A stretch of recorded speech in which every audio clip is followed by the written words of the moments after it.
જય માતાજી મિત્રો જો આપણે જો તમારે પ્લાસ્ટર કરવાનો હોય આ રૂમની અંદર તો તમારે પહેલા ઓલરેડી આપણે પાણી પાવું પડશે તો આપણે પાણી પાઈ દીધું છે. હવે મને આપણે પ્લાસ્ટર કરવાનું પણ તમને એવું લાગે કે ભાઈ આપણે સિમેન્ટનો ડૂબોથી પાણી કરવા સિમેન્ટ પાણી તમે મારી કહો છો તો સૌથી આમાં મંજૂરી આવશે અમે પણ. અને બીજું કે હાલ અમારે પ્લાસ્ટર કામ ચાલુ કરવાનું છે. અને બીજું કે કીધું કે આ પતરાવાનું મકાન છે ઓલરેડી.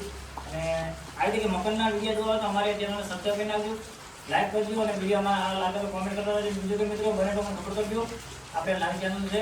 અને તમે જ્યારે માલ બનાવો આ બાજુ માલ બતાવો અમે 16 એકનો માલ વાપરીએ છીએ. જો પ્લાસ્ટરની અંદર આ માલ જે આપણે 16 એકનો છે એટલે કે આમાં 16% રેત નાખેલી છે, 30 સિમેન્ટ નાખેલી છે. અને તગારું તમને કહેલું કે ઓલરેડી આપણે તગારું જુઓ આ તગારું છે અને એમાં રેત આપણે નાખેલી છે 16 અને 30 સિમેન્ટ નાખેલી છે. હવે આપણે પ્લાસ્ટરનું કામ ચાલુ કરવાનું છે એટલે પ્લાસ્ટર થઈ જાય એટલે તમને થોડું બતાવી દઈશ કે ફિનિશિંગ કેવું આવે.